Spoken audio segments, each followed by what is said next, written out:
પ્રશ્ન 11 પ્રશ્નોના જવાબ આપો। પહેલો, વસાહતમાં સુરક્ષા માટે કેવી વ્યવસ્થા હતી?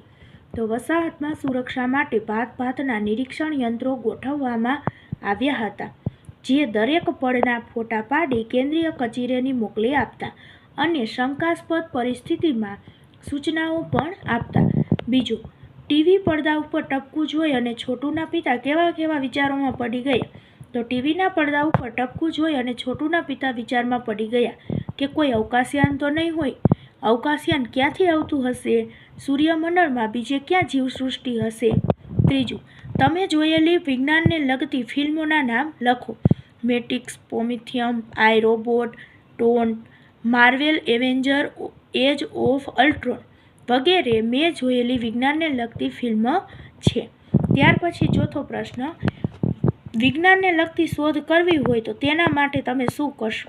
તો વિજ્ઞાનને લગતી શોધ કરવા સૌથી પહેલાં હું કયા વિષય પર શોધ કરવી તે વિચારીશ। ત્યારબાદ વિષયના જાણકાર અને તમામ પુસ્તકોમાંથી તેની માહિતી મેળવીશ। જ્યાં સુધી મને સફળતા ન મળે ત્યાં સુધી પ્રયત્ન ચાલુ જ રાખીશ। પાંચમું, વિજ્ઞાન વગરનું જીવન વિષય પર તમારા વિચારો લખો। આપણે સવારથી ઉઠવાથી રાત્રે સૂવા સુધી આપણી દિનચર્યામાં કોઈને કોઈ રીતે વિજ્ઞાન સાથે જોડાયેલા છીએ। જો વિજ્ઞાન ન હોય તો આધુનિક સુવિધાઓ જેવી કે વાહન વ્યવહાર, મોબાઈલ, દવાઓ અને ટેકનોલોજી વગર આપણે જીવન જીવવું મુશ્કેલ બની જાય છે। આ ઉપરાંત શિક્ષણ, સ્વાસ્થ્ય, કૃષિ અને ઉદ્યોગો જેવા ક્ષેત્રોમાં પણ વિજ્ઞાન વિના પ્રગતિ થઈ શકે નહીં।